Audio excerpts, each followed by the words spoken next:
పెద్దపల్లి జిల్లాకు సంబంధించి ఈరోజు ప్రధాన వార్తలు చూసుకున్నట్లయితే గోదావరి కానీ మల్లికార్జున నగర్కు సంబంధించినటువంటి అస్లాం అనే ఆటో డ్రైవర్ యొక్క ఆటో మంటలు రేగి కూడా ఆ ఆటో అగ్నికి ఆకుతైంది. అయితే తెల్లవారుజాముల అకారణంగా కూడా ఆటోలో ఒక్కసారిగా మంటలు చెల్లడంతో అస్లాం అలాగే స్థానికంగా ఉన్నటువంటి స్థానికుల సాయంకాలంతో మంటలు ఆర్పేసినప్పటికీ కూడా ఆటో అయితే పూర్తిగా 100% కూడా అగ్నికి ఆహుతైంది. అయితే ఈ సందర్భంగా అస్లాం మాట్లాడుతూ ఆటోకు సంబంధించినటువంటి షార్ట్ సర్క్యూట్ కారణంగానే ఆటోలో మంటలు చెల్లాయంటూ కూడా ఆయన తెలపడం జరిగింది. అంతేకాకుండా ఇటీవల ఉచిత బస్సు కారణంగా ఆటో డ్రైవర్ ఈ నేపథ్యంలో తనకున్నటువంటి ఆటోను నడుపుకుంటూ కూడా ఆ కుటుంబాన్ని పోషించుకుంటున్నటువంటి తనకు మొత్తం జీవనాధారమైనటువంటి ఆటో ఈ విధంగా అగ్నికి పూర్తిగా ఆవేదన వ్యక్తం చేయడం జరిగింది. దాతలు కానీ ప్రభుత్వం కానీ ఏదైనా సాయం చేసి తనకు మరొక ఆటో ఇప్పించాలంటూ కూడా కన్నీరు మున్నీరుగా విలిపించడం జరిగింది.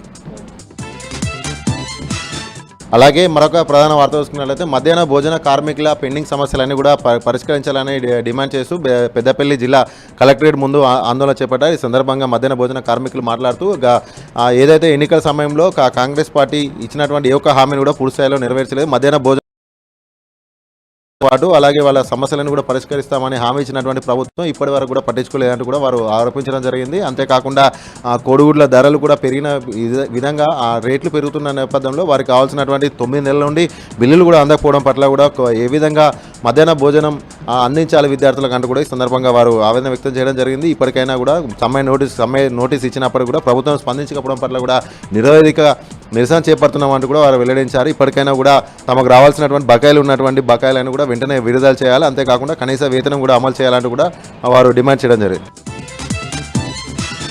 అలాగే మరొక ప్రధాన వార్త చూసుకున్నట్లయితే మంతిని బాయ్స్ హాస్టల్ భవనంలోకి మంతిని ఎంఆర్ఓ కార్యాలయాన్ని విద్యార్థి సంఘాల నాయకులు కూడా తీవ్రంగా ఖండించారు. ఈ సందర్భంగా బాయ్స్ హాస్టల్ ముందు విద్యార్థులు అలాగే విద్యార్థి సంఘాల నాయకులు ఎస్ఎఫ్ఐ నాయకుల ఆధ్వర్యంలో కూడా ధర్నా నిర్వహించారు. ఈ సందర్భంగా ఎస్ఎఫ్ఐ నాయకులు మాట్లాడుతూ ఇటీవల ఇంటిగ్రేటెడ్ ప్రభుత్వ కార్యాలయాలు నిర్మించడంలో భాగంగా ఎంఆర్ఓ కార్యాలయాన్ని తాత్కాలికంగా బాయ్స్ హాస్టల్కు తరలించడం పట్ల కూడా వారు తీవ్రంగా ఖండించారు. ఈ సందర్భంగా ఎంఆర్ఓ కార్యాలయాన్ని ప్రభుత్వ హాస్టల్కు తరలించడం ఏంటంటూ కూడా వారి సందర్భం ప్రశ్నించడం జరిగింది.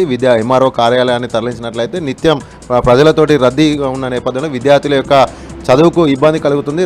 రానున్న 2-3 నెలల్లోనే పరీక్షలు ఉన్న నేపథ్యంలో విద్యార్థుల యొక్క భవిష్యత్తు నాశనం అయ్యే ఈ యొక్క చర్యను ఖండించాలని వారు తీవ్రంగా ఖండించారు. కలెక్టర్ ఈ యొక్క ఎంఆర్ఓ కార్యాలయాన్ని తాత్కాలిక తరలింపును వెంటనే ఉపసంహరించుకోవాలి. విద్యార్థుల భవిష్యత్తును దృష్టిలో ఉంచుకొని మరొక చోటికి ఎంఆర్ఓ కార్యాలయాన్ని తరలించాలి. కానీ ఇలా విద్యార్థుల భవిష్యత్తు చెలగాటం ఆడొద్దంటూ కూడా ఎస్ఎఫ్ఐ నాయకులు డిమాండ్ చేశారు.